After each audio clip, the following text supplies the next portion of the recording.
Everyone, I would request all our guests to kindly take their seats.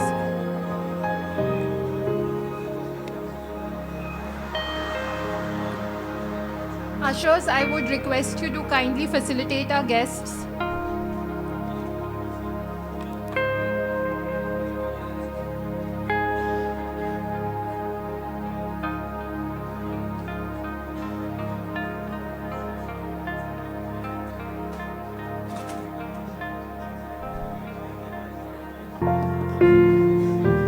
I would request all the guests to kindly take their seats. Our chief guests are about to arrive.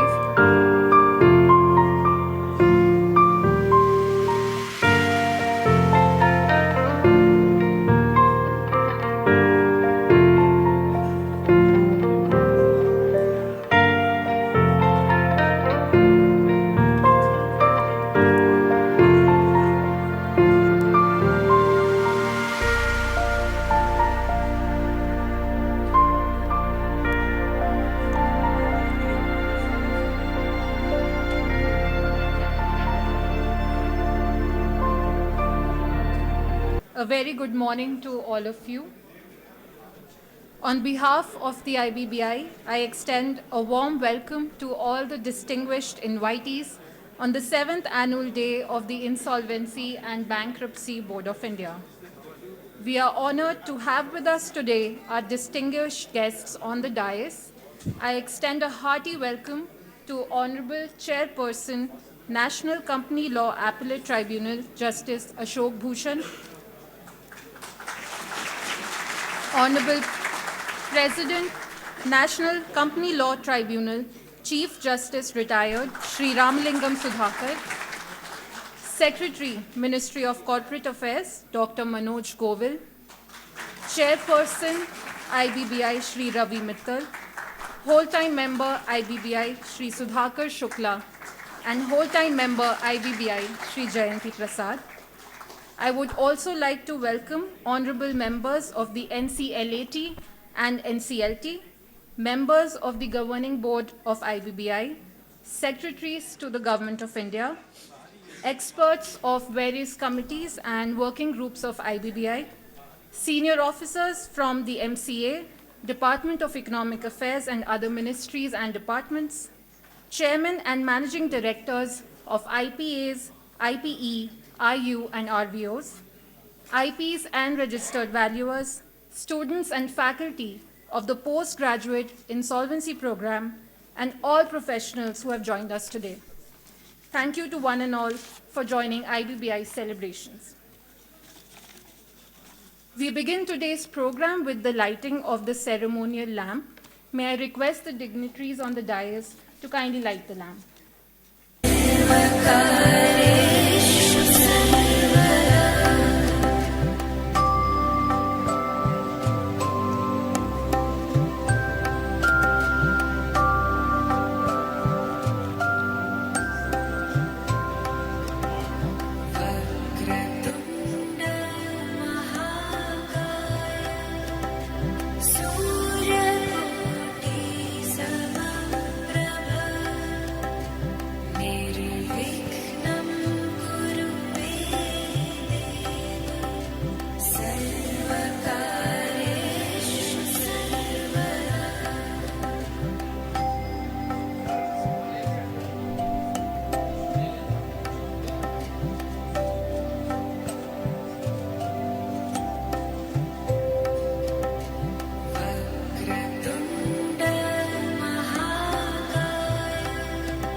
Thank you, sir.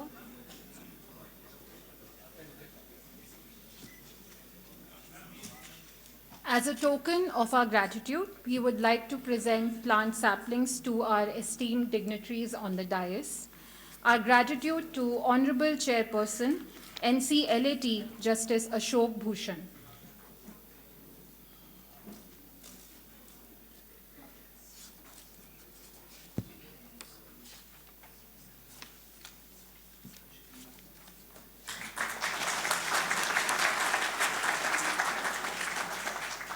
Our gratitude to Honorable President, NCLT Chief Justice Retired Shri Sudhakar.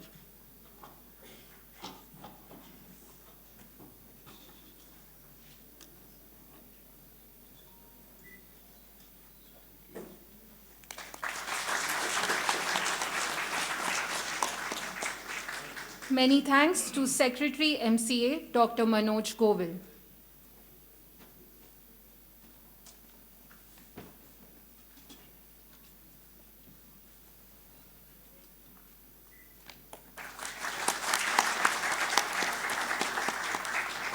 Our gratitude to Chairperson IBBI, Shri Ravi Mittal.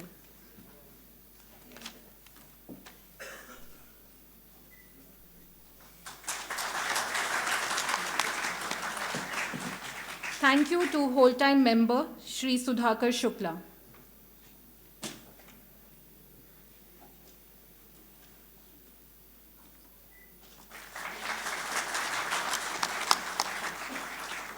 And our gratitude to whole-time member Shri Jayanti Prasad.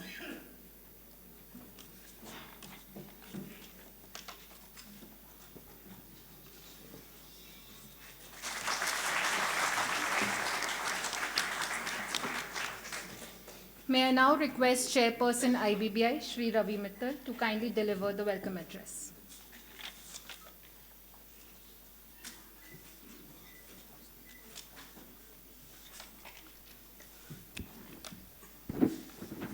Dignitaries on the stage, Honorable Chairperson NCLAT Shri Bhushan ji, President NCLT, Secretary MCA, my colleagues, whole-time members, members NCLAT and NCLT, officers of MCA, IBBI and other ministries, resolution professionals, senior lawyers, ladies and gentlemen.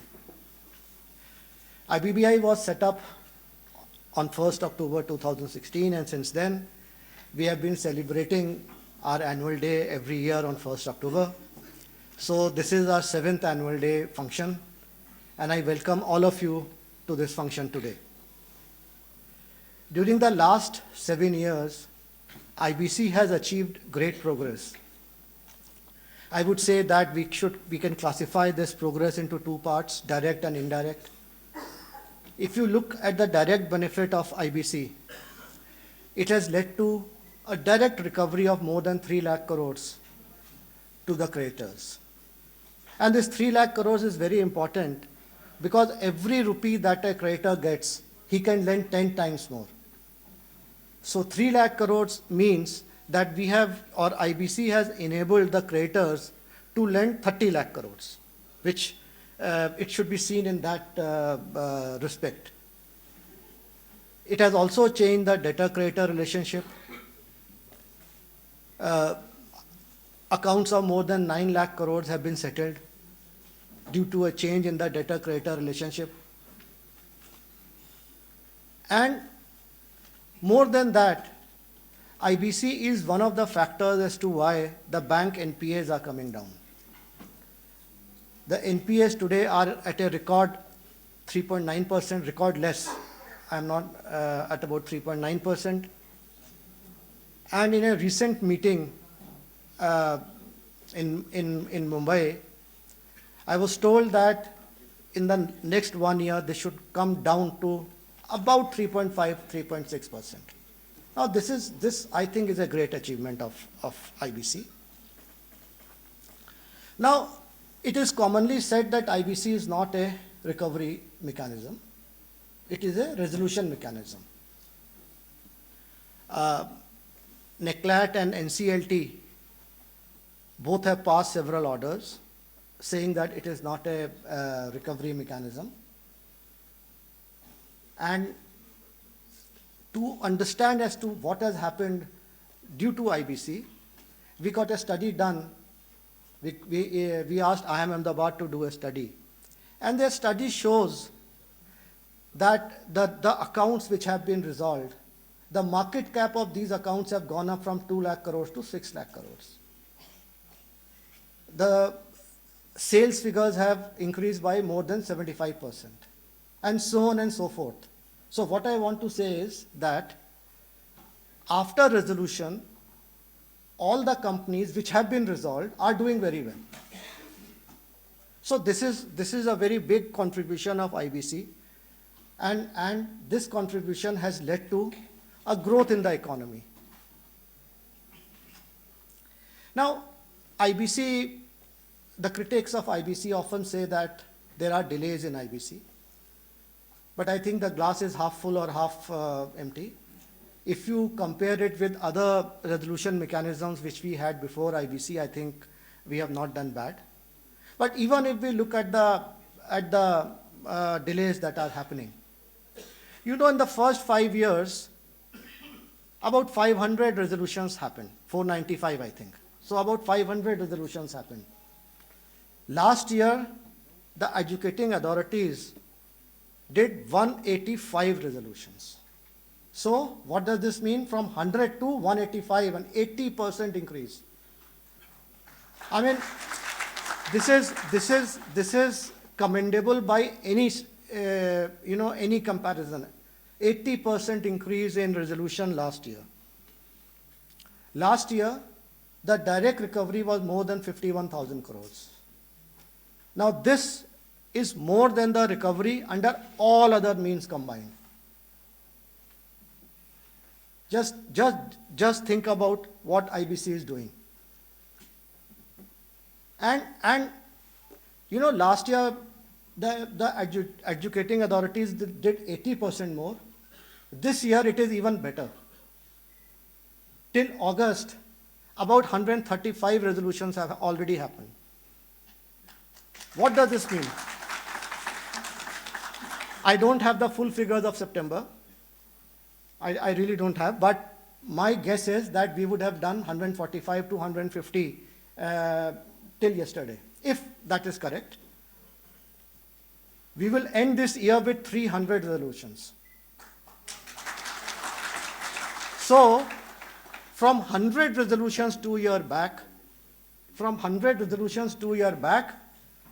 we are the educating authorities will now do 300 resolutions. I think we really need to give them a good ovation.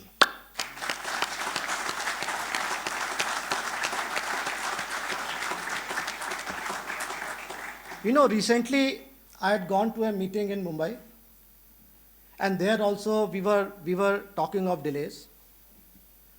So someone was telling me so many resolutions are pending. So I said, talk to me after October, November. The way resolutions are being approved, I don't think there will be very many resolutions which are pending after October, November, or maybe December. So you know, there are large number of resolution professionals sitting here. I want to request you,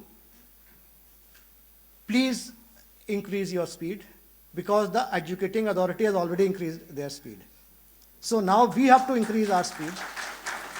So please increase your speed, and the system has now to ensure that 300 more resolutions go to A for approval. It should not happen that the A tomorrow says I have no work. Forget delays, you know.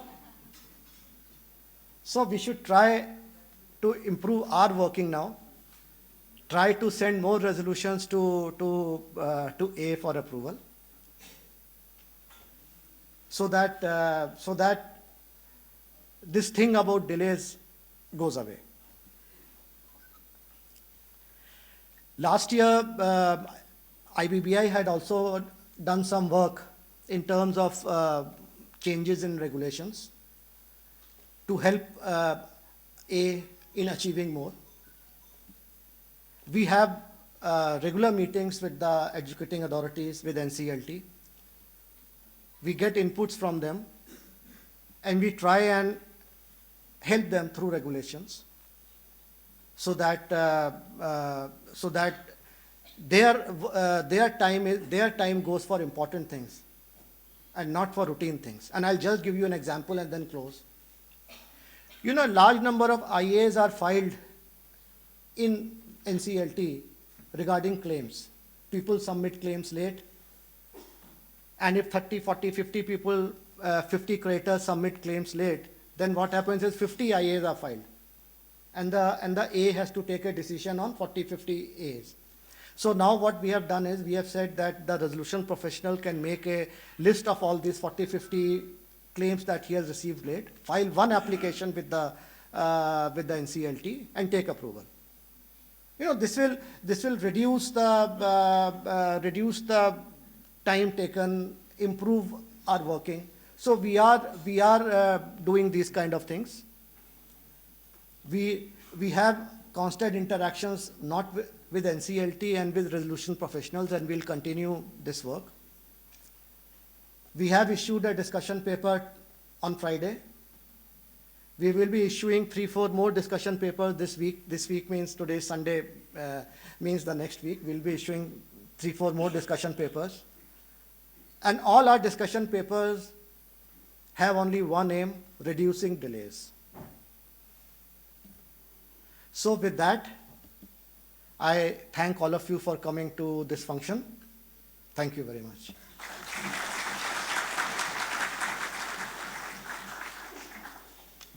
Thank you, sir. May I now request Secretary MCA Dr. Manoj Govil to kindly address the audience.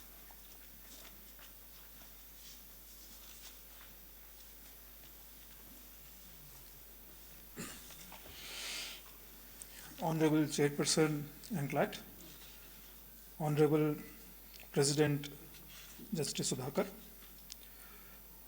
from NCLT, Honorable Chairperson and whole-time members of IBBI, Honorable Appellate and NCLT members, officers of the government, insolvency professionals, officers of the IBBI, ladies and gentlemen. So today, I think I'll focus more on what reforms are happening and are supposed to happen in the way the IBC is functioning. I also agree with the Chairperson IBBI that we are steadily improving the pace of resolutions. So it was 180 in the last financial year, around 180. This year the expectation is that probably we'll go up to 300. But is that sufficient?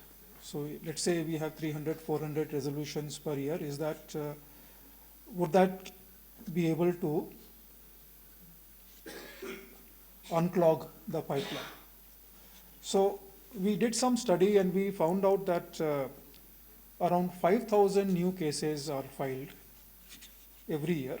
Now, one does not know, it depends on economic climate, it depends upon how successful we are in resolving or disposing of these cases. But generally speaking, let's say 5,000 new cases, if they come to NCLT. Now, in terms of withdrawal, there is a pre-admission withdrawal. Initially, there were almost 60% pre-admission withdrawals. Going forward, now that we have limited the threshold for filing an application to ₹1 crore, it was 1 lakh earlier. So bigger cases are coming, and we don't expect that many people to now withdraw early. But still, let us say 1/3 withdraw. So maybe 1,500 people are withdrawing. So around 3,500 cases are left. Then maybe post-admission also there is some withdrawal, there is some settlement, there is some other things. Sometimes Appellate also passes an order for question the admission in certain cases. So let us say half of those cases also not to be disposed of.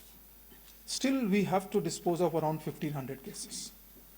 So the capacity that we want in the IBC ecosystem, especially at the NCLT level, is around 1,500.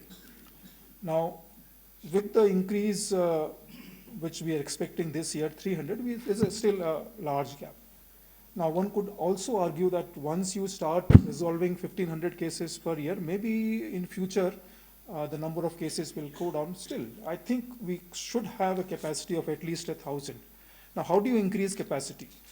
One way of increasing capacity is to just fill up the positions of the members of NCLT and NCLAT, which are vacant, the sanction post. In fact, both Honorable Chairperson NCLAT and Honorable President NCLT are very keen that these positions are filled up. In fact, today itself, Honorable Chairperson was mentioning that we need to hurry up as far as some positions of NCLAT which are still vacant. And in the last 1 year, some good results have come, especially on the NCLT side. In November 2022, the government offered appointment to 15 members of NCLT. Finally, 14 joined. And this time, I think in July, we offered appointment to 21 members of NCLT, of which 20 have said yes, and I think 18 have joined, 2 are yet to join, but they have also said yes. They will also join. Considering these 34 members who have joined in less than 1 year or will join, we will have a capacity fulfillment of around 57 members out of 63, including the president, which is around 90% of the capacity. 90% is more than most high courts. Most high courts have less fulfillment of vacancies or their positions than 90%. In some sense, we are comparing NCLTs with High Court because the work of High Court has been taken by the NCLT. And remember, in High Courts, usually we had 1 or 2 commercial court judges who used to deal with company law matters. So, in some sense, with the new system, there is a lot of capacity which has come in, and that will help. But apart from increasing the number of people, we also need to look very closely at our processes, our laws, and to see how can we improve that. In this context, again in November last year, a very important colloquium was held in this building itself. In that colloquium, with the participation of honorable members of NCLAT, NCLT, and a wide range of other stakeholders, certain proposals were framed, and subsequent to that, Insolvency Law Committee also met, and the MCA issued a discussion paper in the month of January. A large number of those proposals are framed with a view of reducing delays. You know, some of the delays are really sort of incomprehensible in the sense that the average time taken for the cases which have been admitted in the last financial year is around 600 days, which is a substantial amount. If somebody files an application, somebody does not withdraw, it might take 600 days, almost 1.5 to 2 years for the application to get admitted. Now, of course, with better monitoring, better processes, these things will improve in future, but we want, the code says 14 days, maybe 14 days is an ambitious target, but still 2, 3 months, 4 months should be a reasonable time for the admission to take place. So that is one thing which one has to look at. And resolution, of course, is another thing where we have to also hurry up. In this context, I mentioned about the laws. So laws is something which the Parliament will have to take a view on. And we are considering a proposal of amendment in IBC. And I'm happy to say that the IBBI, on its part, has made many improvements, many amendments in the regulations, which have also been very useful in expediting the process, in taking out the kinks from the process, in reducing the ambiguity and the confusion in the process at some places. So I think that is something, a way which we have to go forward. In this context, I would also like to mention that the Honorable Finance Minister in this year's budget speech in para 99 and 100 mentioned about 2 things. First, she said that we would want to have a system where the regulators issue public consultation notes. And based on the public consultation, the laws and especially the regulations are framed. That is first part. And the second part was, in para 100, was a comprehensive review of all the regulations framed by the regulators.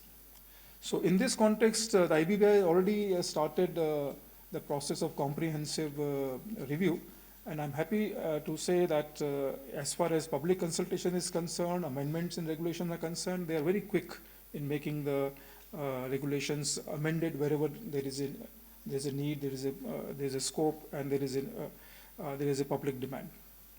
But there will be a formal process for this consultation also that will also help in making the process easy. So I'll just end by saying that the government, the Honorable Finance Minister has already said that the government stands willing to take a proposal to the Parliament as and when the need be, whenever amendments are required to make the process more faster, more speedier, more smooth. Thank you.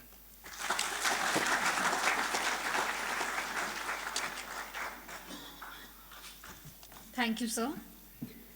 On the occasion of IBBI's annual day, we take this opportunity to release IBBI's annual day publication titled IBC Evolution, Learnings and Innovation. This publication of IBBI, fifth in the series, offers a multifaceted perspective on the origin of the code, judicial interpretations, practical implementation, technological improvements, real-world case studies, and potential next-generation reforms. It is a collection of 31 thought-provoking articles divided into 5 parts. The IBBI is grateful to all the authors for contributing to this prestigious publication.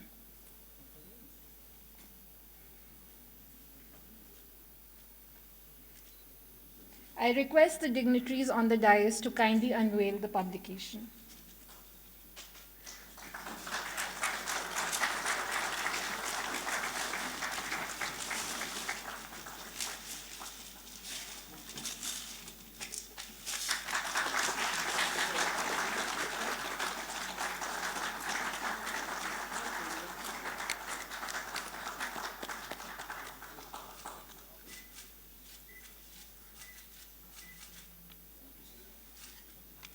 Thank you, sir.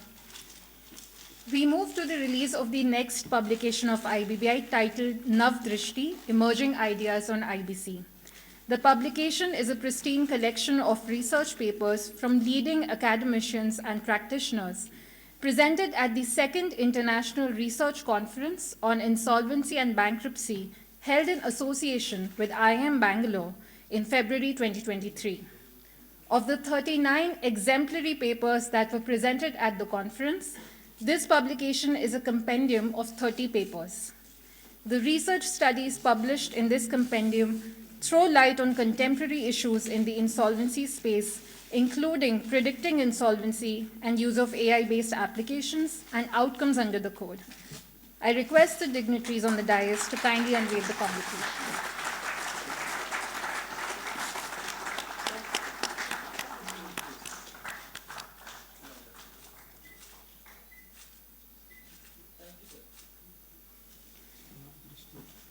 We are pleased to announce that IBBI successfully conducted the 4th edition of the National Online Quiz on IBC from 1st to 31st July 2023 in collaboration with mygov.in and BSE Investors Protection Fund.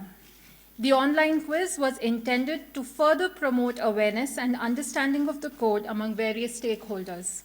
The quiz received an enthusiastic response from over 75,000 participants from across the country. We take this opportunity to award the top 3 best performers of the quiz. The Best Performer Award goes to Mr. Harsh Tokas. I request Justice Ashok Bhushan, Chairperson NCLAT, to kindly present the gold medal, certificate, and cash prize of Rs 1 lakh to Mr. Harsh Tokas.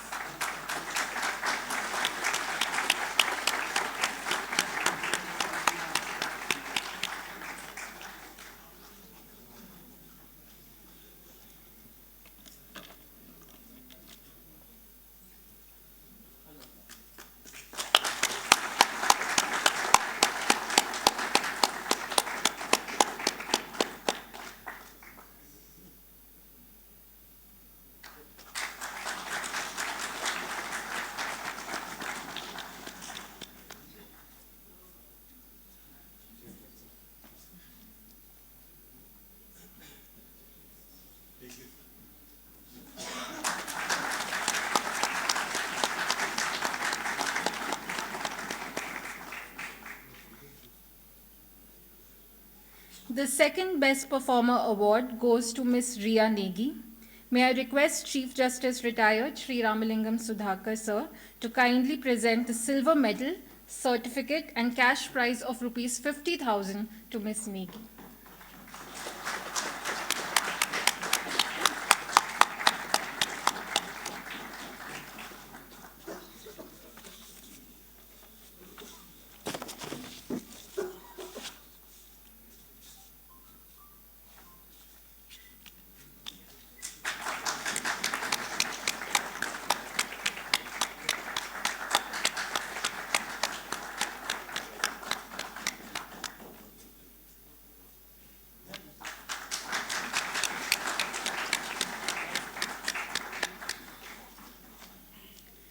The third Best Performer Award goes to Mr. Amit Kumar. Mr. Kumar has not been able to join the event today. I request Mr. Asid Behera to kindly receive the prize on his behalf. May I request Dr. Manoj Govil, Secretary MCA, to kindly present the prize certificate to Mr. Behera.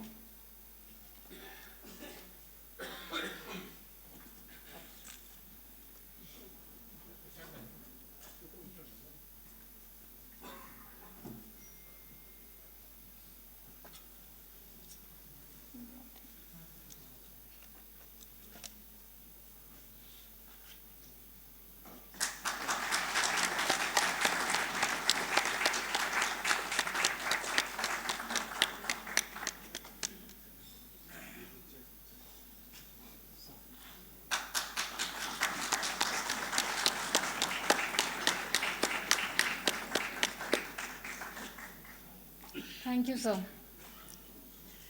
To commemorate its establishment, the IBBI has instituted an annual day lecture series. We are privileged to have with us today Chief Justice Retired Shri Ramalingam Sudhakar, Honorable President NCLT, to deliver this year's annual day lecture. We extend a hearty welcome to you, sir, and request you to kindly deliver the lecture, please.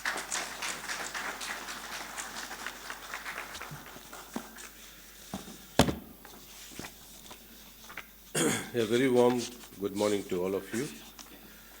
Honorable Justice Ashok Bhushan, Chairperson INCLAT, Honorable Mr.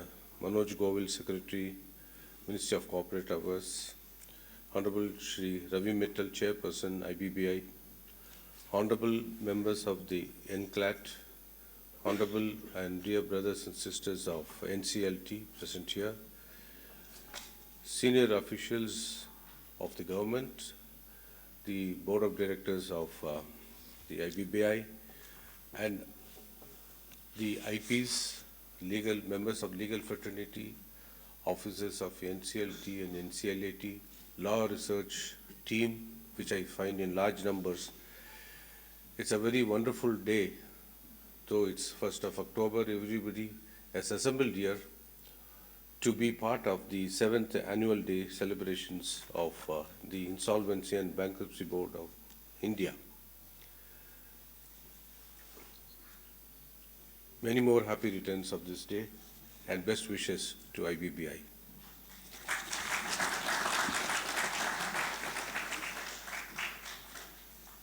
I came here to participate on the 7th annual day,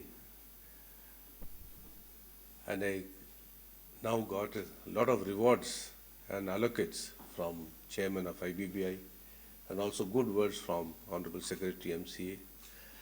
I take this very humbly and on behalf of all my brothers and sisters of NCLT who have been working as a family and a team to achieve this great result, and we wish to dedicate ourselves for better results in the years to come.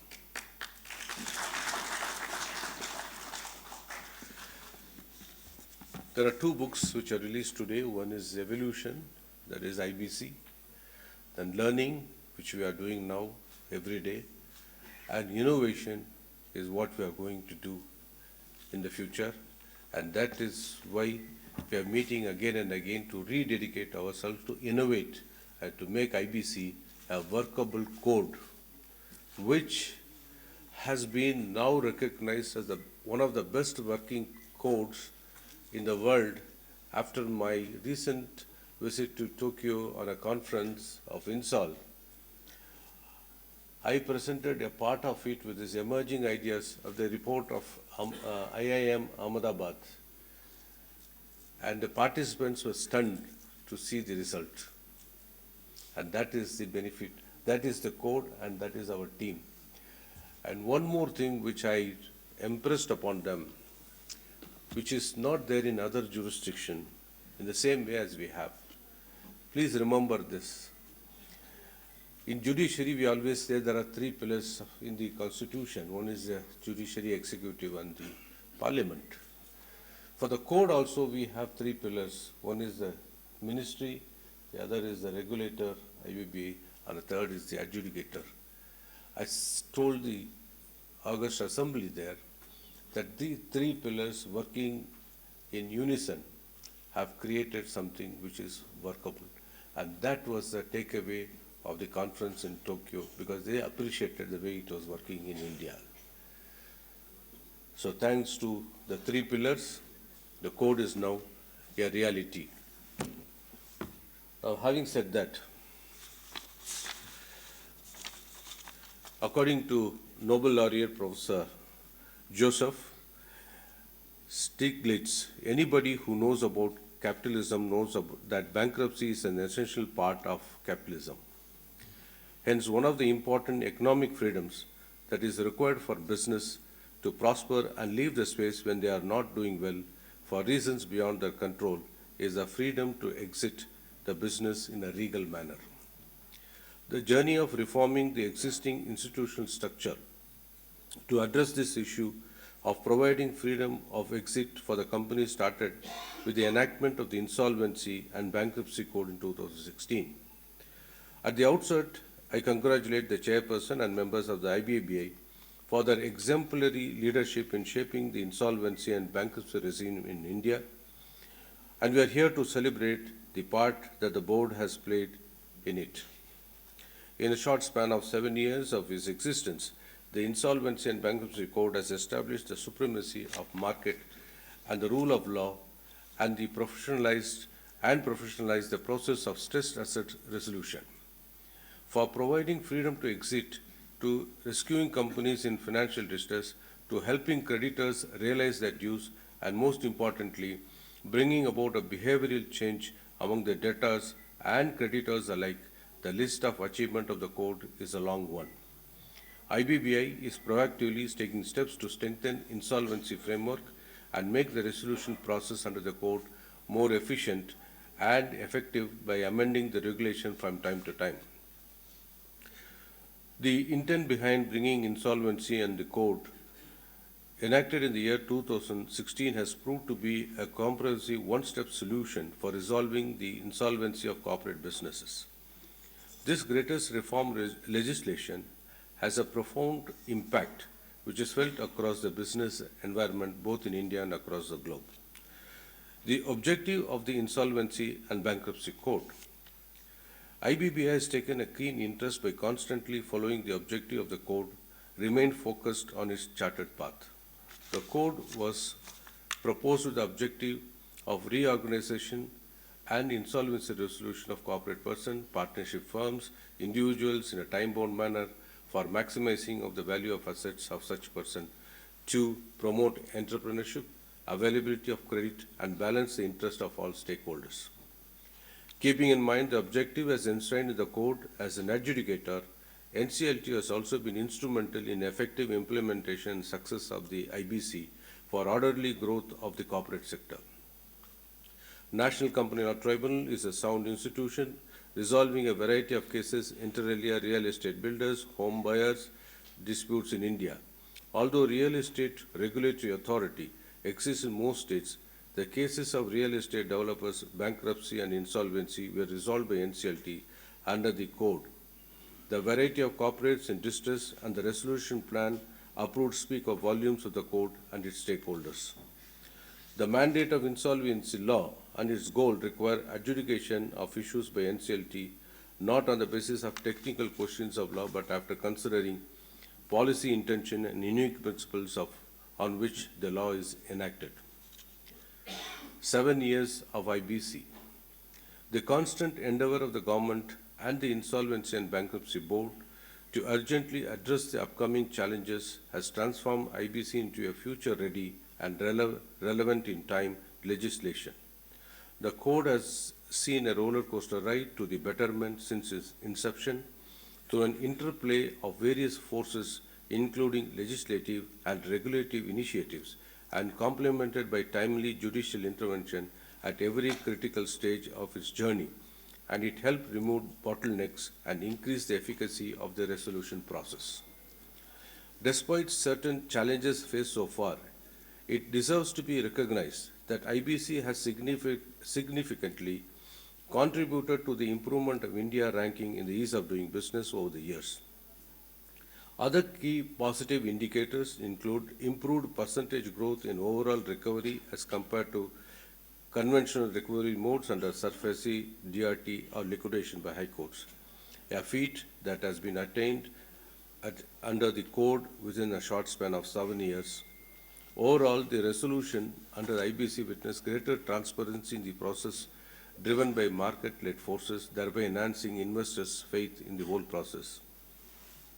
I pause here for a moment to think about a case which I also referred to in the international conference. Is one of the classic cases of Hindustan Photo Films, which started in the year 1960. It was in Tamil Nadu, in a place called Kunur. It's a Government of India enterprise. From its beginning, it was suffering a number of hurdles. And even as a judge of the Madras High Court, I think I had occasion to deal with labor issues, strikes, and financial distress. But then nothing happened even under the BIFR regime.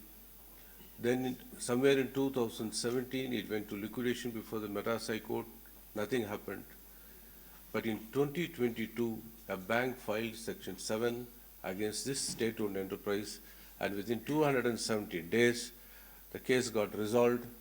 The property, one part of it was resolved by a plan, the other went into liquidation, and that put the curtains down on that entire state-owned enterprise. This was a classic case where IBC has proved within 270 days it could do something with a painful state-owned enterprise. That was where the plan was divided. The plan itself was the issue was partly taken as a plan, and the other was on liquidation, which IBBI has taken it in a very right spirit. Now, this issue is facing the entire world, including China. Now, the state-owned enterprise also is facing great distress in different jurisdictions, and they are looking to countries like India to give a workable solution to such enterprises which are facing in distress. According to the data from Insolvency and Bankruptcy Board of India, creditors have an average realized 32% of the admitted claims, 168% of the liquidation value in case resolved under IBC. Now, passing here, there is an achievement of IBBI over the period of time.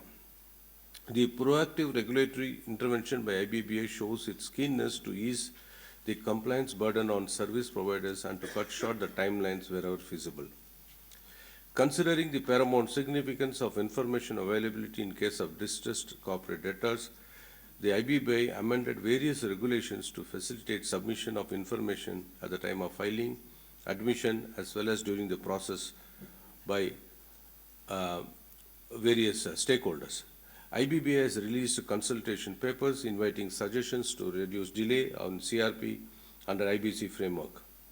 IBBI is considered as a unique regulator as it is a regulator for profession, regulator for institution, IUs, regulator for processes, and many more. Acts as an authority under the company's registered valuers and valuation rules 2017. IBBI takes efforts to encourage research in insolvency law to help make better and informed policy decisions. We at NCLT actively participate in the process of evolution. IBBI facilitates more joint training and awareness sessions between IBBI and other government agencies to enable alignment of thought and understanding of the code. The government and IBBI effectively use what may be referred to as a feedback loop to learn from experience and improvise accordingly to align the law to emerging needs. Be it for protecting the interest of home buyers or coming with the pre-packaged insolvency resolution framework for MSMEs, the code has been amended in quick response to emerging issues and in line with the changing market realities. This applies to regulations as well, which IBBI modifies based on stakeholders' consultation. This openness, responsiveness, and flexibility is the efficacy factor that has turned IBC a success. IBBI recently amended the CRP regulations with effect from 18/9/2023, which increases the timelines to file claims up to date of issue of request for resolution plans under regulations. Further amendment empowers the RPs to give his views in the acceptance of the claim for its collation, even for the claim submitted beyond this time, and the COC to recommend their acceptance for inclusion in the list of claims and their treatment in the resolution plan before the same is adjudicated or condoned by NCLT. This will reduce the burden of the NCLT in adjudicating the applications which were rejected by the RP only on the ground of delay and by a non-speaking, no reason order, a good ground for breeding litigation. The amendment regulations required to the creditors to specify details of chronology of debt, default and limitation, along with evidence in the case of application filed under Section 7, 9 and IBC is another factor now taken by IBBI. The amendment to also provides enhanced roles and responsibilities of authorized representatives in order to facilitate the class of creditors, especially home buyers. There are few important points in that amendment. Now the way forward.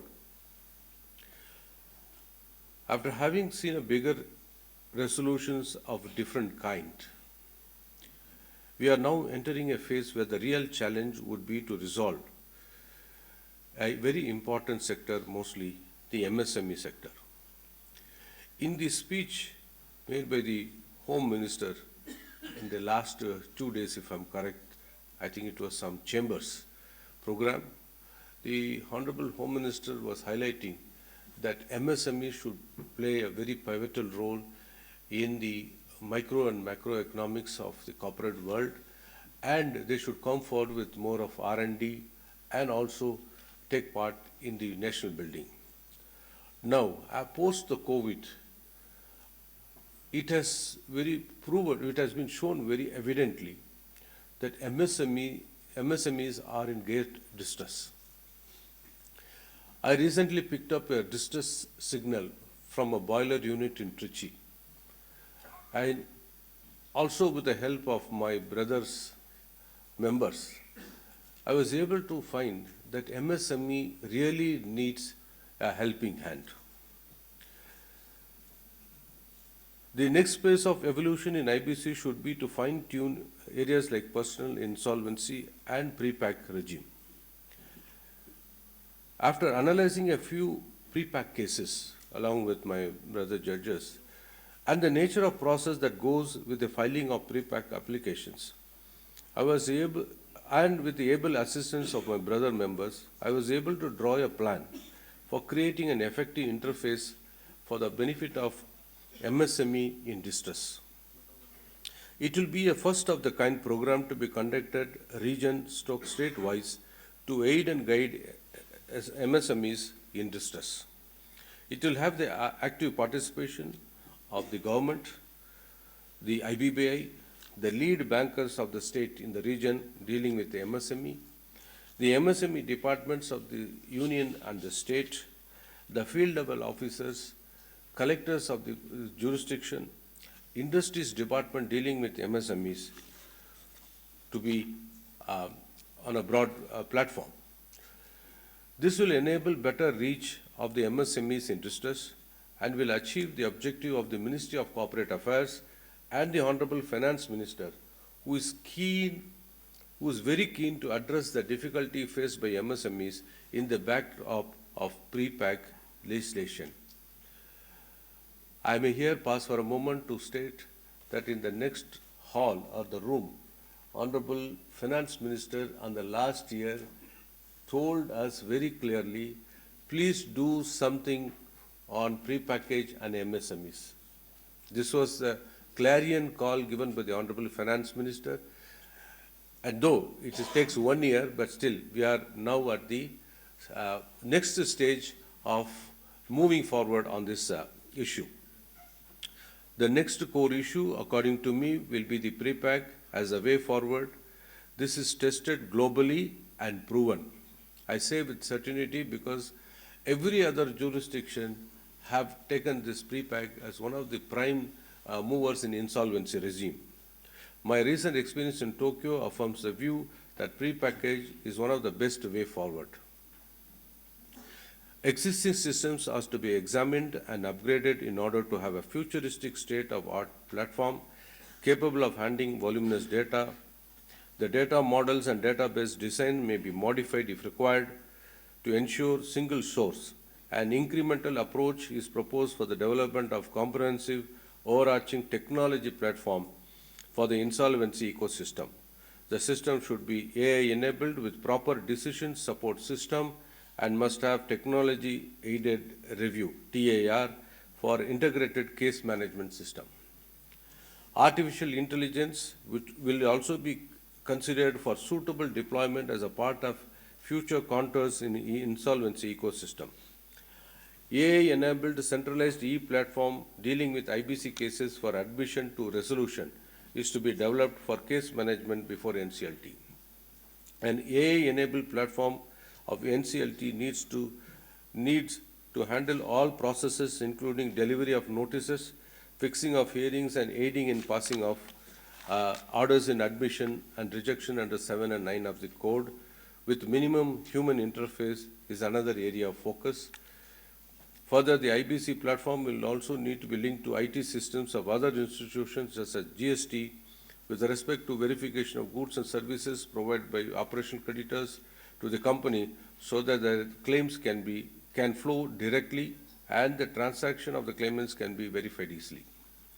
A comprehensive end-to-end technology solution would cover all activities of the IBC ecosystem from debt, default, filing to implementation of resolution plan.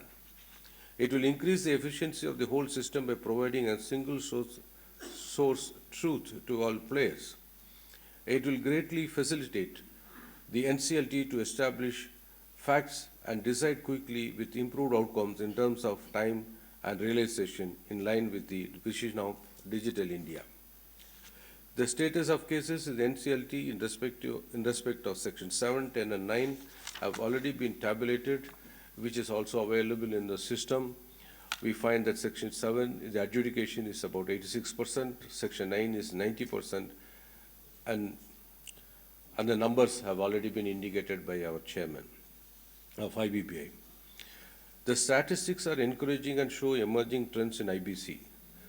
The regulator is also constantly monitoring the progress and addressing the need of the court and the adjudicating authority, and the ministry is giving a big hand in empowering the NCLT to discharge its adjudicatory role by strengthening its system.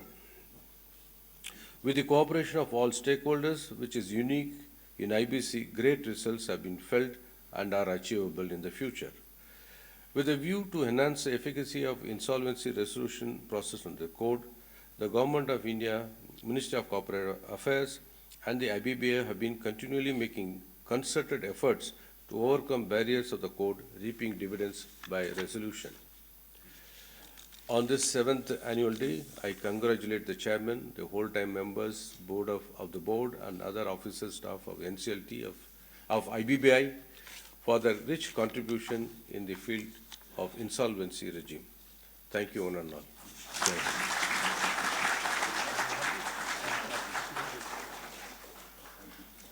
Thank you, sir.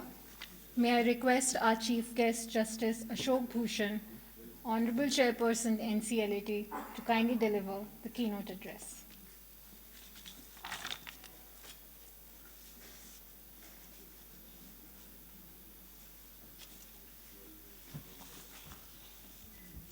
A very good afternoon to all of you present here. Mr. Justice Ramalingam Sudhakar, President of NCLT, Mr. Ravi Mittal, Chairman IBBI, Mr. Manoj Govil, Secretary, Ministry of Corporate Affairs, whole-time members of IBBI, Shri Sudhakar Shukla and Jayanti Prasad, board members and other officials of IBBI, Sri Ajay Das Mehrotra and Arun Baroka, members of the NCLT, NCLT members, Professor Shri Krishna Deva Rao, Vice Chancellor Nalsar, Hyderabad, senior officers of the government and IBBI, learned advocates, especially young members of the bar, chartered accountants, insolvency professionals, registered valuers, officials of public sector banks and financial institutions, ladies and gentlemen. We have assembled here to celebrate the 7th annual day celebration of IBBI. By passing of every annual day, new feathers are added to the IBBI. It is both a privilege and a profound honor to address this esteemed gathering today. As I stand before you, I am reminded of the intricate balance our nation maintains through its three fundamental pillars: the legislature, the executive, and the judiciary. These pillars, each distinct yet interdependent, work in harmony to ensure the wheels of the government move smoothly, promoting the welfare of our people and upholding the principles of our democracy. The law, meticulously crafted by the legislature and diligently executed by the executive, have been an instrumental force in ushering in transformative changes in our society. And the judiciary, as the final interpreter, plays a pivotal role in ensuring these laws resonate with the ethos of our Constitution, safeguarding the rights of our citizens and upholding the democratic values we hold dear.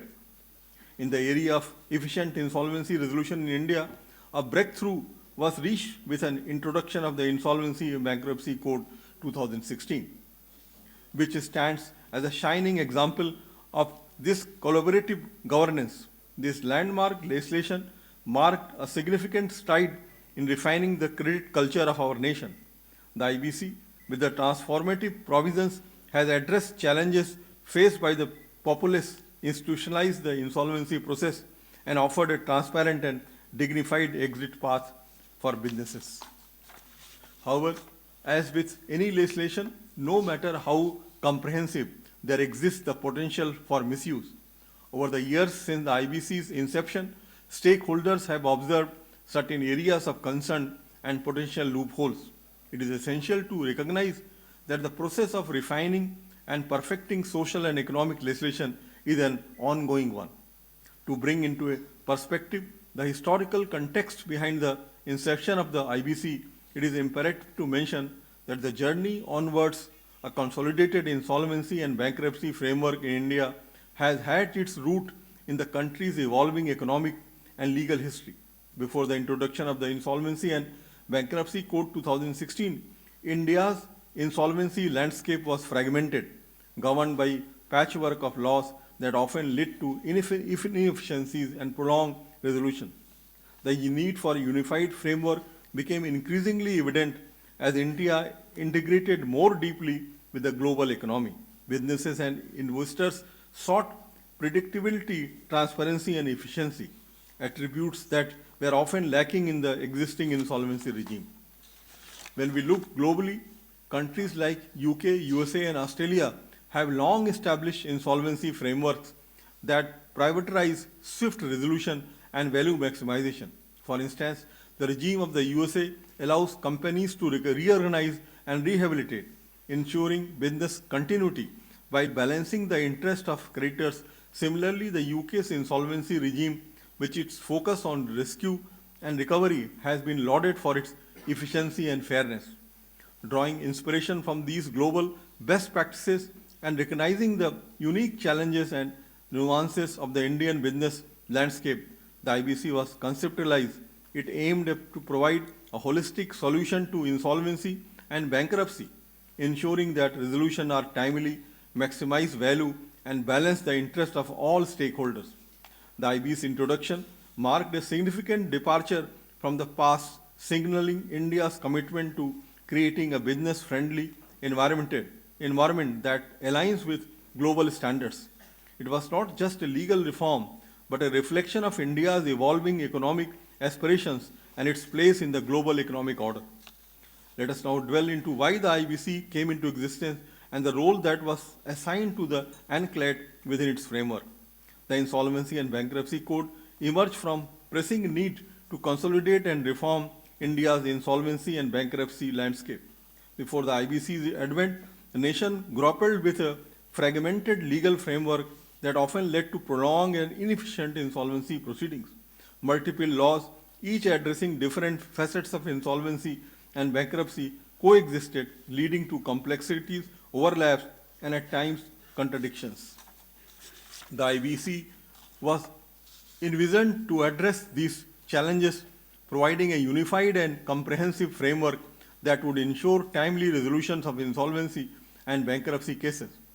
Its primary objective were clear: to promote entrepreneurship, ensure the availability of credit, and balance the interests of all stakeholders, including creditors and debtors. By doing so, the IBC aimed to foster a culture where businesses could operate with confidence, knowing that insolvency, if it arose, would be dealt with efficiently and fairly. In this transformative journey of the IBC, the National Company Law Appellate Tribunal has played a pivotal role. Established as an appellate authority to review decisions of National Company Law Tribunal, the ANCLAT has been entrusted with the responsibility of ensuring that objectives of the IBC are met with justice and transparency. ANCLAT's role has not just been to adjudicate on matters brought before us, but also to interpret the provisions of law IBC in a manner that upholds the spirit and intent.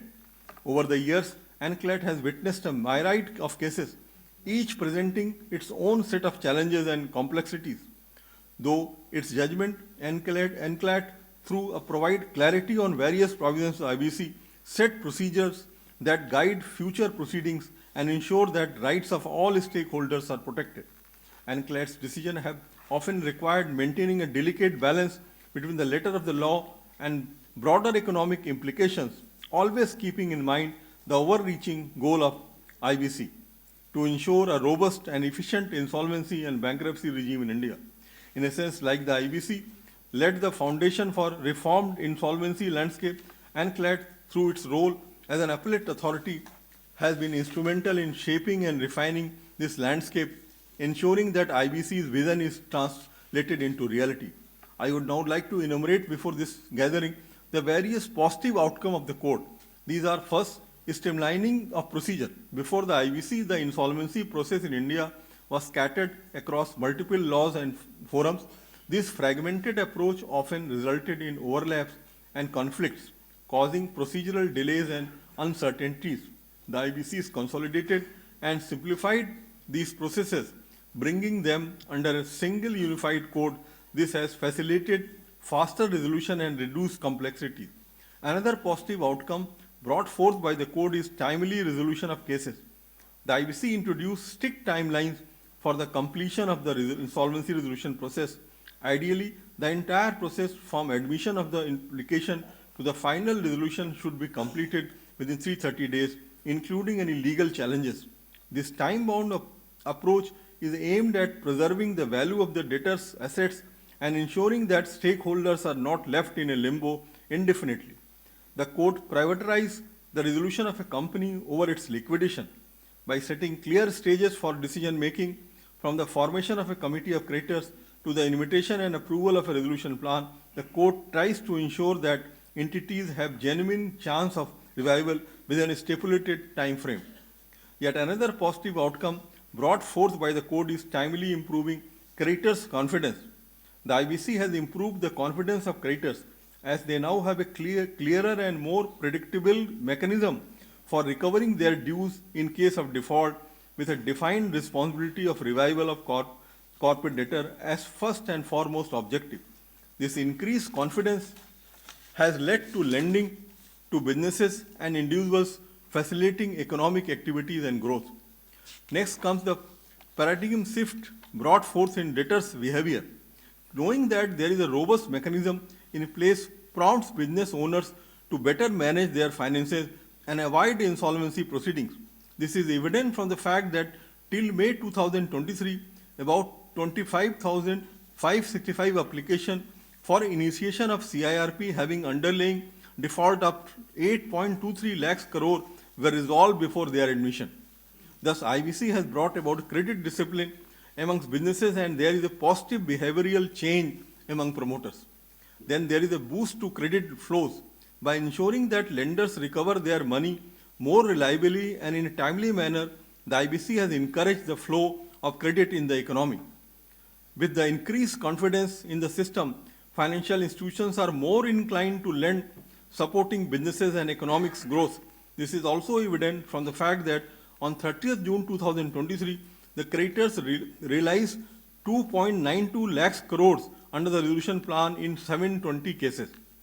Further, a notable transparency and fairness has become perceptible with this new regime. The formation of the Committee of Creditors, comprising all financial creditors, ensures that decisions are made collectively, thereby minimizing undue influences and biases. Every major decision, including the selection of resolution plan, requires a specified majority of the COC, ensuring that no single creditor can unduly influence the outcome.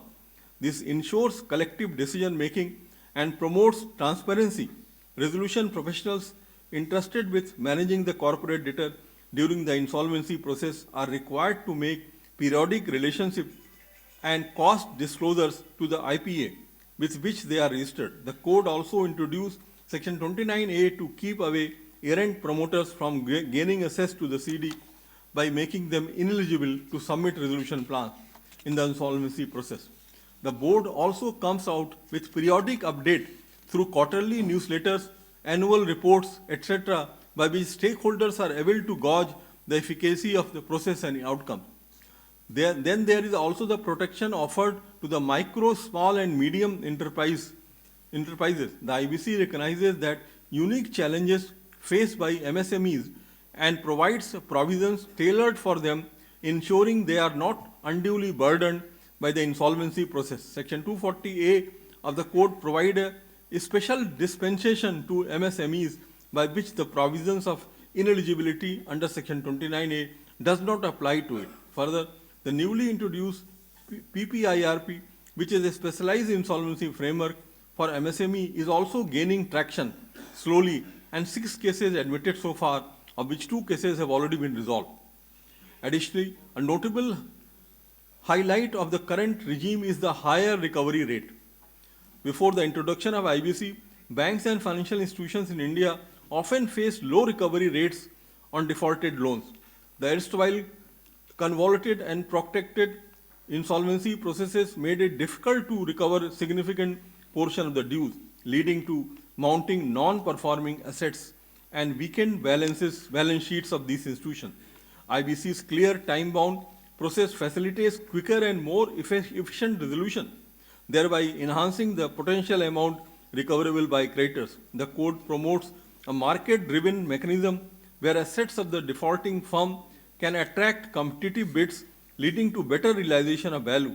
As the code mandates a swift resolution process, assets of the debtor company are less likely to deteriorate in value due to prolonged litigation or neglect, ensuring higher recovery rates for creditors.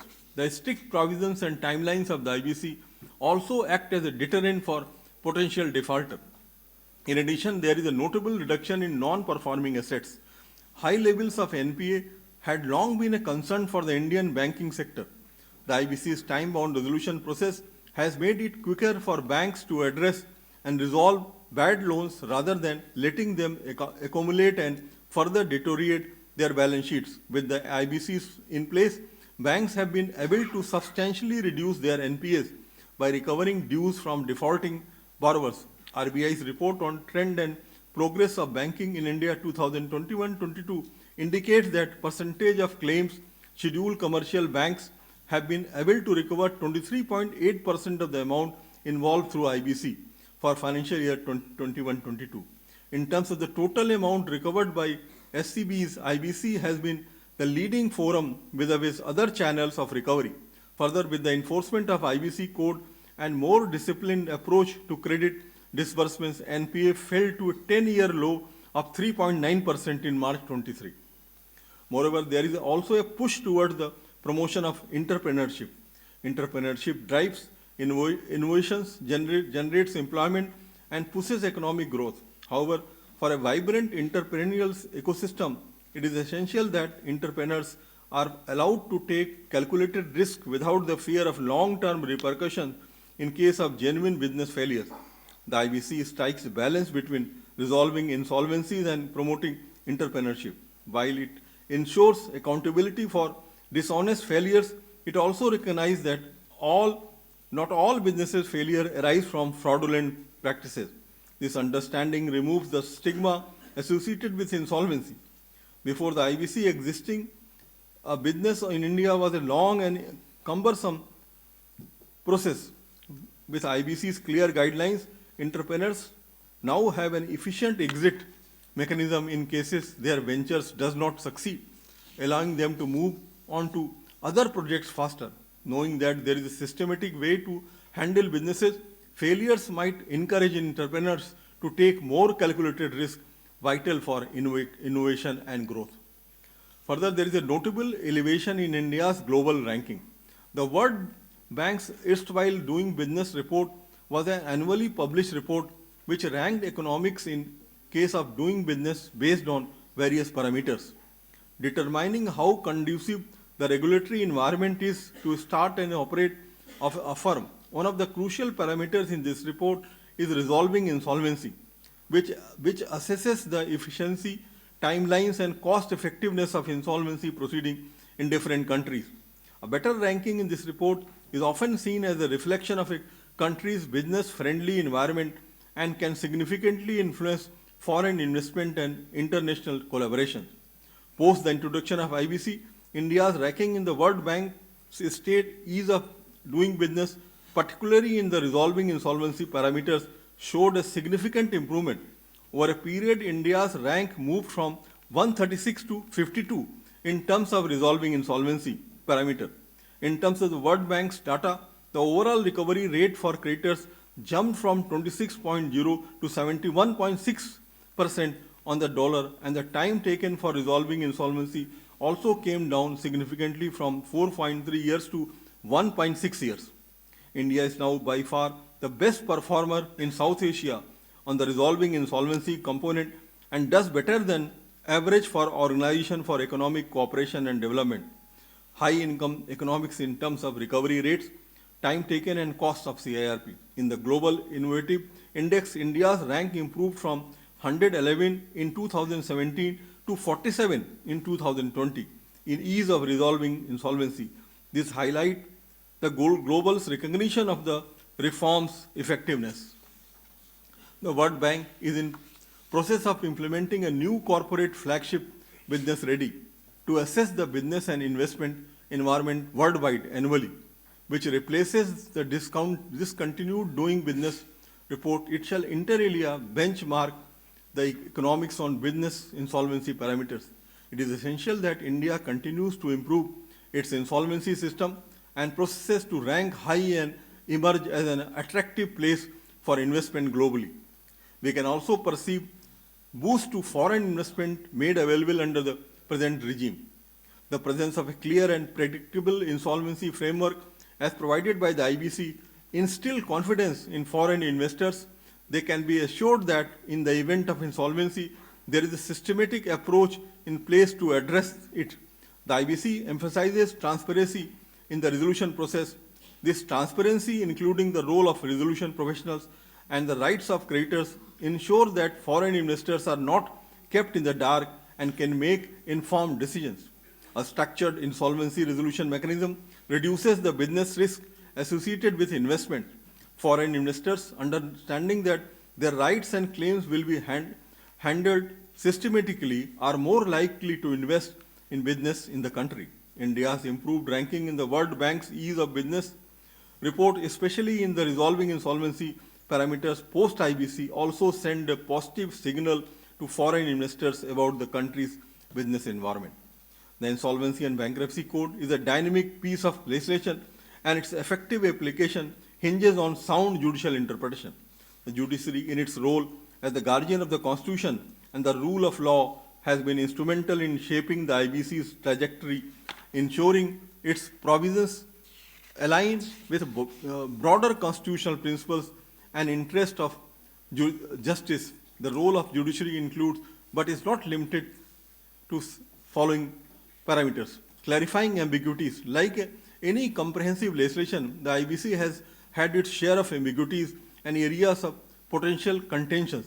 The judiciary, through its judgments, has provided clarity on various provisions, ensuring that they are applied consistently and effectively, whether it is the interpretation of terms like dispute or operational creditor or the nuances of the resolution process. Judicial pronouncements have been pivotal in demystifying the IBC. An example of the constructive role played by the Appellate is in clarifying the powers of IBBI is illustrated in the case of Sumit Bansal, where the Appellate held that IBBI is fully clothed with the jurisdiction to regulation making power and under section 240 of the code regarding the payment of remuneration of RP and IRP both by framing regulation or by issuing executive instructions till regulations are not framed can regulate the subject. Then there is the protection of stakeholders' interest. Though various rulings, the judiciary has emphasized the balanced protection of interest of all stakeholders, be it creditors, corporate debtors, or employees. This balanced approach has been fostered trust in the IBC process. An example of how the Appellate contributes towards steering policy change in the interest of a disadvantaged class of contribution is illustrated in the matter of Damodar Valley Corporation versus Dimension Steel and Alloys. Appellate expressed concern toward the nil and almost negligible payment to operational creditors, generally made under the resolution plan to both the central government and the IBBI. The Appellate urged that government and board to find out whether there are any grounds for considering a change in the legislative scheme toward the payment to the operational creditor, which also consists of government dues and other statutory dues. Another point is the upholding constitutional principle. The IBC, while standalone legislation, operates within the broader framework of the Indian Constitution. The judiciary has been vigilant in ensuring that IBC provisions and their application align with fundamental constitutional principles, whether it is a right to equality, the protection of property rights, or the principle of natural justice. Judicial interpretations have ensured that IBC operates within the constitutional ambit. Further, there is the aspect of settling precedent for future cases. Judicial decisions on the IBC have not only addressed immediate disputes, but have also set precedent for future cases. These precedents provide guidance to resolution professionals, legal practitioners, and even the judiciary itself, ensuring that future insolvency proceedings are conducted with clarity and consistency. The judiciary has on multiple occasions prioritized the larger objective of IBC, ensuring a smooth and efficient insolvency resolution process over technicalities or individual interest. For instance, in cases where there are attempts to misuse or circumvent the IBC provision, judiciary intervene to uphold the court's spirit. Moreover, there is the addressing of evolving challenges. The economic and business landscape is continuously evolving. The new challenges emerge over time. The judiciary, through its adaptive approach, has ensured that IBC remains responsive to these challenges. Whether it is the complexities of cross-border insolvency, challenges posed by technological disruptions, or the nuances of group insolvencies, judicial interpretation have kept the IBC abreast of the time. Lastly, there is also the aspect of addressing complexities. Complex corporate structure, cross-border insolvency issues, or overlapping jurisdiction with other laws were challenges that IBC faced in its initial stages. Through jurisprudence, the judiciary has provided directions and clarity on many of these complex matters, ensuring smoother IBC proceeding. In essence, the judiciary's role in interpreting the IBC has been transformative. Through its judgment, it has not only resolved dispute, but has also shaped the IBC's evolution, ensuring that it remains a robust and effective tool for insolvency and bankruptcy resolution in India. Having discussed the positive outcomes of the court, I would now like to bring your attention to certain facets of the fast evolving insolvency resolution mechanism that requires further discussion and attention. They are operational challenges and the evolution of the process insolvency. The introduction of the Insolvency and Bankruptcy Code was a watershed moment in India's legal and economic history. However, as with any transformative legislation, its implementation brought forth a myriad of operational challenges. Initial surge in cases, one of the immediate challenge post the IBC introduction was the sudden influx of cases. This was a restatement to the pent-up demand for a streamlined insolvency process.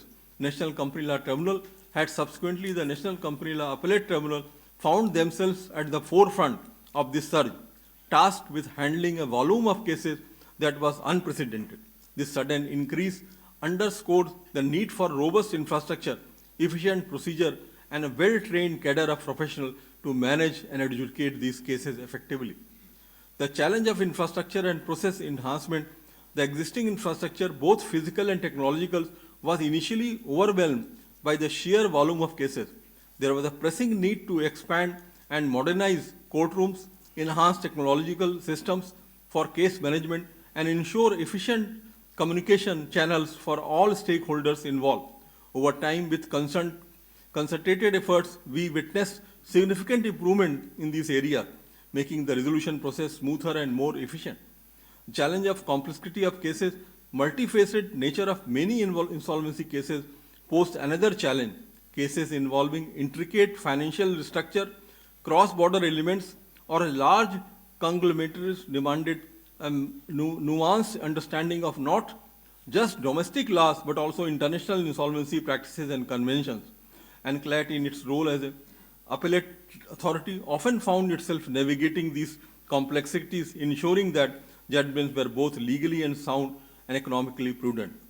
The IBC's introduction also highlights the need for continuous training and skill development. Resolution professionals, legal practitioners, and even the judiciary needed to familiarize themselves with the intricacies of the new code.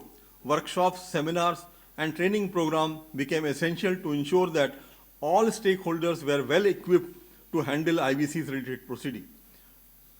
Over the years, as the IBC's implementation progressed, it became evident that the code itself, while robust, would need periodic revision to address emerging challenges and to plug any gaps. And CLAT played a crucial role in highlighting areas of IBC that required clarity or amendment, ensuring that code remained dynamic and responsive to the evolving landscape. Having discussed the operational challenges, let us now move on to the next facet of the insolvency regime is that I would like to discuss further. They are role of technology in streamlining of processes. In today's digital age, technology has become an indispensable tool in almost every facet of our life. And the realm of insolvency and bankruptcy is no exception. The implementation and subsequent evolution of the insolvency and bankruptcy code have been significantly influenced and enhanced by technological advancement. E-filing and documentation. The traditional method of filing physical documents was not only cumbersome, but also prone to errors and delay. The introduction of e-filing system transformed this process. The stakeholders could now submit documents online, ensuring quicker processing and reducing the chance of misplacement or damage. This digital shift also facilitated easier access to case documents for all parties involved, promoting transparency.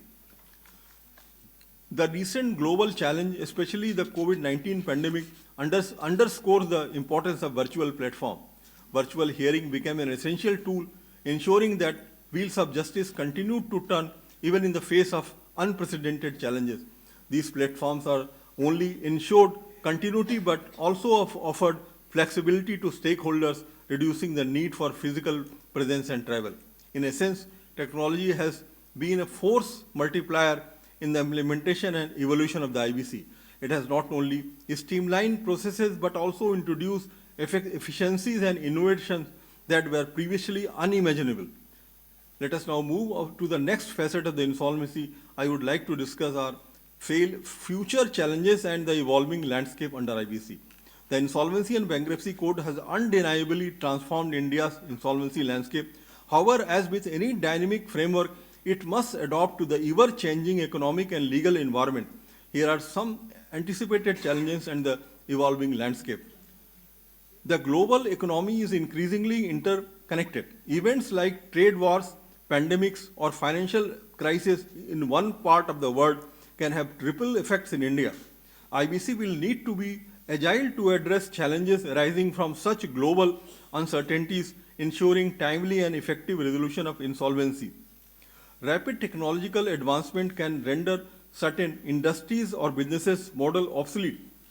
The IBC will need to cater to insolvencies arising from such disruptions, ensuring the resources are reallocated effectively.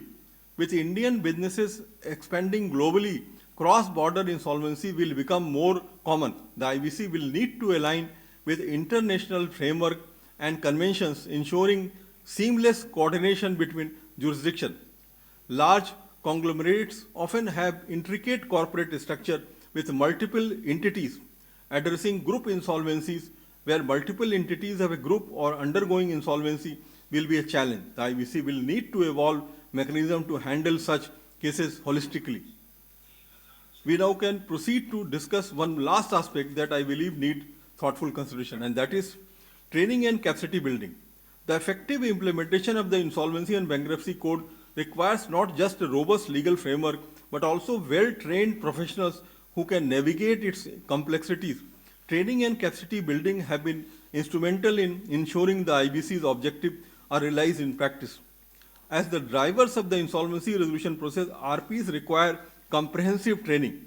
This encompasses not just the legal aspect of the IBC, but also financial analysis, stakeholders management, and negotiation skills.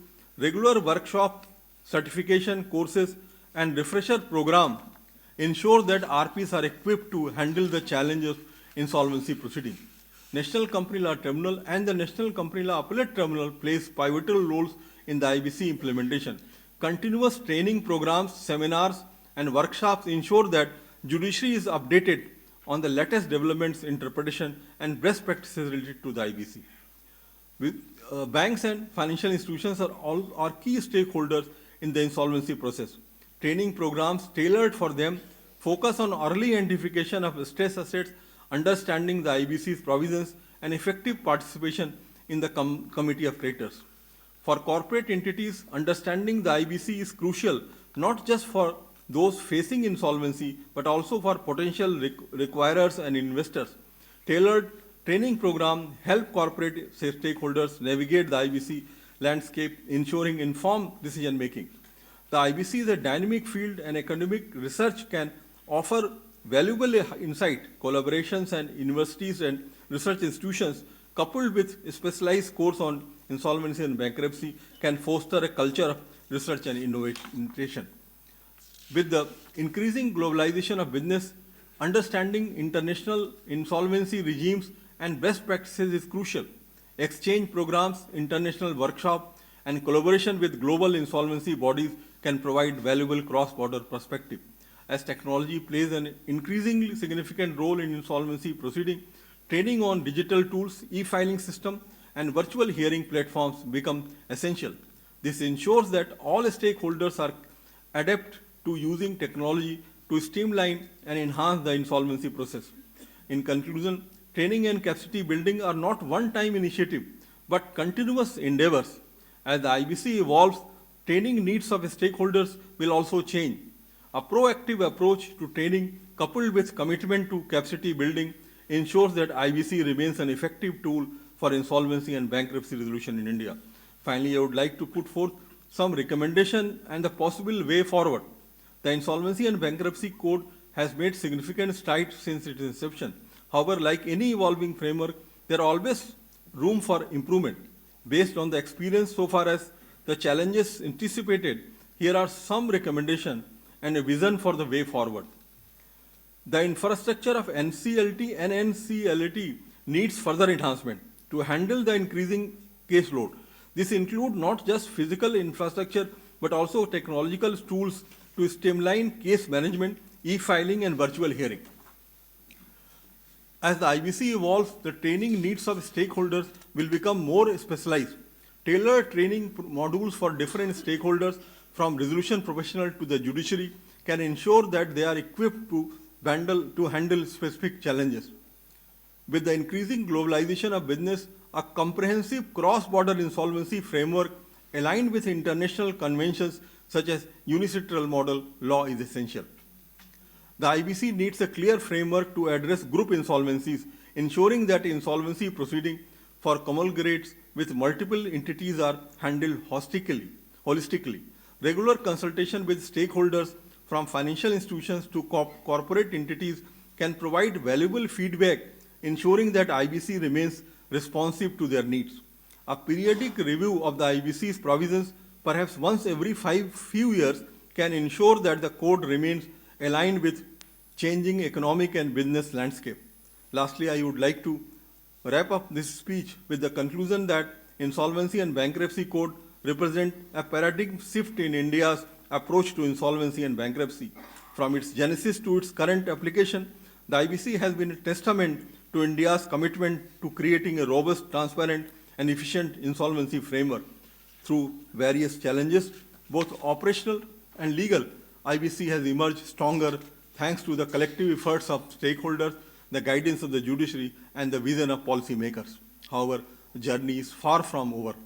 As we look to the future, the recommendations provided offer a roadmap for further refining the IBC. The emphasis on training, capacity building, stakeholders' engagement, and periodic legislative review ensures that IBC will continue to evolve and remain relevant in the face of changing economics and business landscape. In a sense, the IBC is more than just a piece of legislation. It is a reflection of India's economic aspirations and its commitment to creating a business-friendly environment. As we move forward, IBC will undoubtedly play a crucial role in shaping India's economic destiny, fostering growth, innovation, and resilience. Thank you, Jai Hind.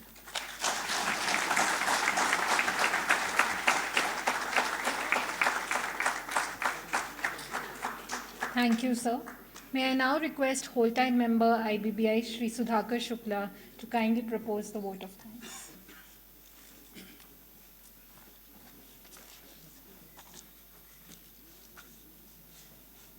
I rise to the podium to express my sense of gratitude to all who are present here on the dais, and particularly those who all through this program were standing behind, and also hundreds of them outside this room getting the audience through live telecast.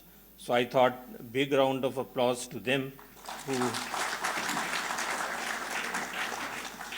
on management side, it was maybe seemingly our mistake, but this is definitely, we thought it was a long weekend and we were not expecting such numbers here. But surely your presence and in large numbers testifies that professional journey of IBBI, IBC, and all the professional is in the right course. Because if you can sacrifice your weekend and come here in these numbers, definitely your love relationship with the IBBI and IBC is a lot to say. As Gordon Hinckley said, gratitude is the beginning of the wisdom.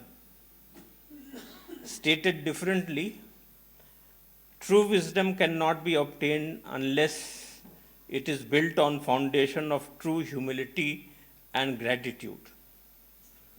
Why I am saying this is that if you recall, on 5th edition of this annual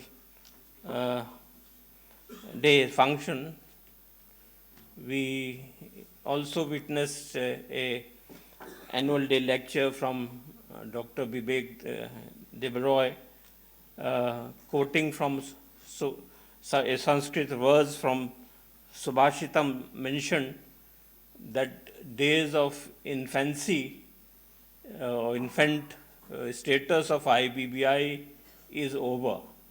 So regulator is no more infant. It has to do his job, walk on his own, or get the bashing if need be. So this was the message which came from very high personality.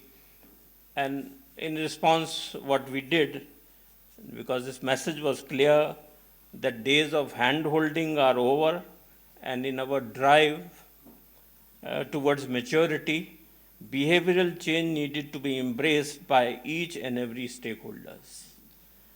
During last 2 years since this statement, dignitaries on the dais and stakeholders present of the dais individually and collectively have taken great strides forward in driving the agenda of behavioral change, and with great sense of gratitude, it is to mention positive results are very much visible. And they have been highlighted by Chairperson, but just to reiterate that in transition to the 7th year, remarkable progress has been recorded in terms of largest ever resolutions, largest ever admissions since threshold limit has changed, and over 2 times jumps in realization since the COVID year. It's not a mean achievement, actually. If you see 2 years back when this statement of Vivek Debaroy came into existence, results were at the downhill. And today we have seen the journey, we are part of the journey, and we are proud to be associated with the upswing in the trends as well. So we congratulate all of you in this regard. A quote from Stephen Few once, he said, actually, numbers have important story to tell, because numbers we have thrown that these are the good numbers. They rely on you to give them clear and convincing voice. Why I am saying, we say that this has happened, this good has happened, NPAs are down, banks are performing well. But this story, actually, each individual has to carry forward to counter the negative narrative which is coming from the other side. Other side could be a promoter's side, maybe, who is not interested that his CD should go or transfer hands so easily. So that narrative, actually, each of us have to try and counter. That would change the perception in the market that IBC is doing well. Coming to individual excellent expose by different dignitaries on the dais, while proposing the vote of thanks to Chairperson Enclat, I recall the quote from Martin Luther King Jr., who said that true peace is not merely the absence of tension. It is the presence of justice. So he eloquently explained what procedural law is and how complexities impede in the process, but you have to face those impediments and counter them. Similarly, Justice Hon'ble Krishna Iyer said, we must always remember that procedural law is not to be a tyrant, but servant, not an obstruction, but aid to justice. These are remarkable words from a noted person like Justice Krishna Iyer. And in this regard, we put our hands together for expressing our immense gratitude to Honorable Chairperson Enclat because under his strong leadership, Team Enclat worked untiringly for making the procedural law work in a simple way despite inherent complexities and ambiguities, as he pointed out in his lecture.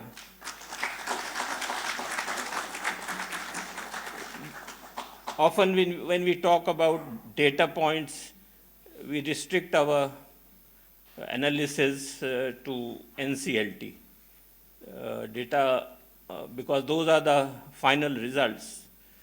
But Enclat data, if you see, 22, 23, 22, they counted on an annual basis from January to December, the data which we have on the website of ANCLAT. 22-23, there was a remarkable year because here a large number of cases, largest you can say, were filed and largest were resolved. So again, the applause is due that out of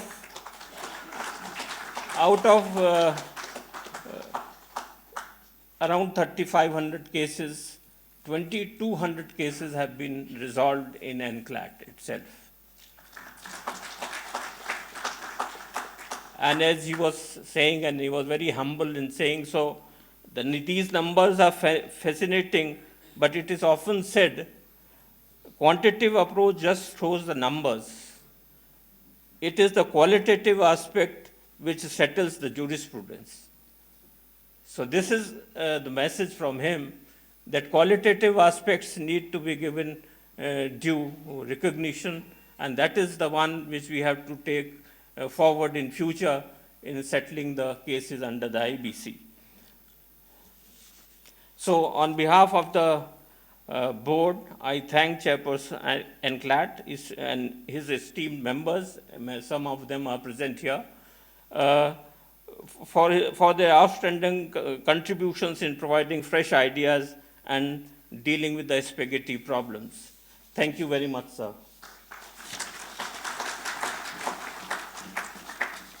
While extending our gratitude to President NCLT, it is apt to quote Thomas Edison, who said, vision without execution is hallucination.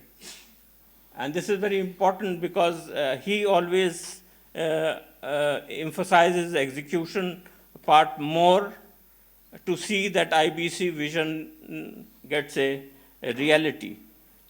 Throughout his illustrious career, actually, if you see the bio sheet, it is very evident that he is pushing the innovations wherever he has worked, actually.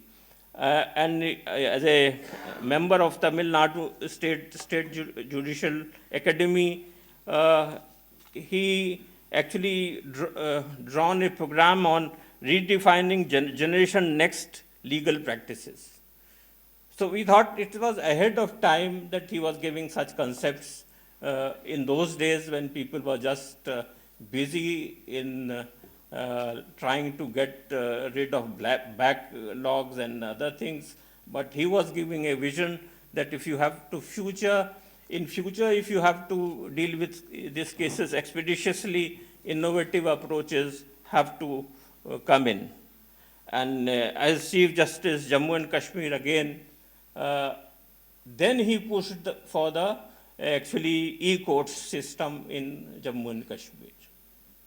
So we are still struggling here that e-court system should be practically possible in NCLT, and under his leadership it has been possible. But those days when e-courts were not so familiar with, he tried to push those innovations. And with e-courts almost functional in NCLT, next frontier he is pushing, and he mentioned also in his discourse today, pushing for complete integration of digital records and AI-enabled documents. So this is a way forward which he mentioned, and big push surely bring the dream of judicial case management system to reality. This is important. The judicial case management system, some jurisdictions have tried but not have been successful. And perhaps under his guidance, when it is implemented in India, so India would be the first country to do so. So I need your appreciation for such a remarkable steps taken in NCLT on behest of Honorable President. So on behalf of board, I thank President NCLT and his illustrious team for making the difference in a short span of time, and we are grateful for whatever has been done to showcase the results. Proposing the vote of thanks to Secretary MCA, I recall the quote of Edward Deming, who said, if you do not know how to ask right question, you discover nothing. So he would relate to it because when he joined and when he was participating in colloquium and subsequent finalization of discussion papers, on each and every proposal, he was asking questions, how it will impact larger ecosystem, and what are the data points supporting your assertion. So thank you, sir, because with your guidance, which we have much more richer database than we had earlier before you. So thank you. This is really a great, and you are saying, you said rightly, reforms are happening, but we have to ponder that if what we have done is sufficient or we have to keep improving. Because it is said that stagnating with illusion that peak has arrived is a pure recipe of disaster. So thank you, sir, and we hope for your continued guidance. Proposing vote of thanks to Chairperson IBBI, I recall a quote from John Wagner, who said, there is a thrill in going some places you aren't supposed to go. In the interest of common good, that place should come down instead.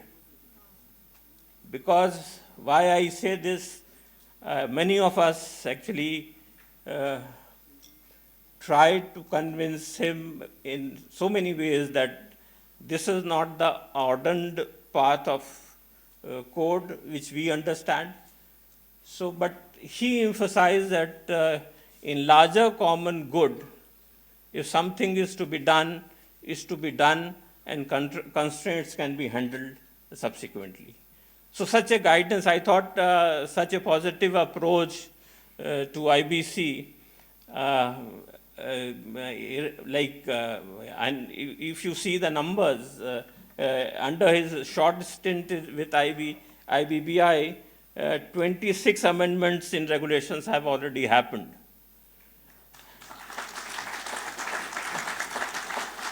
And including the circular which came on Friday, 15 circulars are out clarifying various positions, which were otherwise taken for granted and misinterpreted. So he has made it very clear there is no scope for misinterpretation. Wherever there is a scope, we have to clarify that the situation is like this and not what market is trying to understand, or at least some people in the market are understanding like this. So thank you, sir, for guiding us, and we hope you will continue to guide us in a similar zeal in coming forward. We also thank the press brothers, basically in large numbers today they are present to cover the ceremony, and thank you very much for being here. I thank whole-time member Jayanti Prasad ji because his team actually untiringly worked with us to see that this program is facilitated without any interruption. And I also thank organization team led by Santosh Shukla and Medha Sankar. Actually, she was the lady behind the whole show, so she deserves a better applause.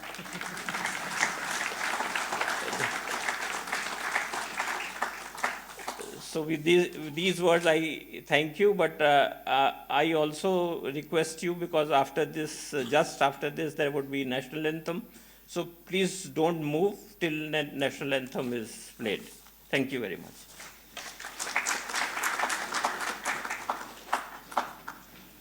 Thank you, sir. I request everyone to please rise for the national anthem.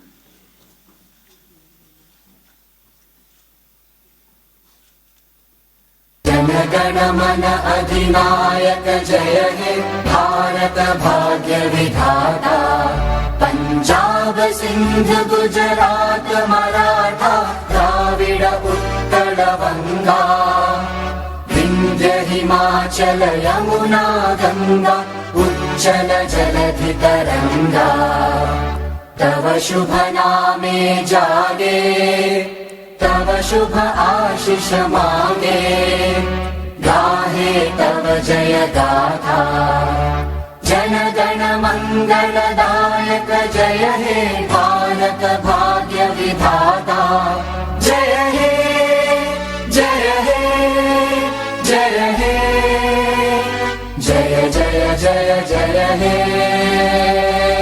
Jana Gana. Once again, thank you to all the guests for joining us today. Please join us for lunch in the atrium on the ground floor. Thank you and have a nice day. Thank you.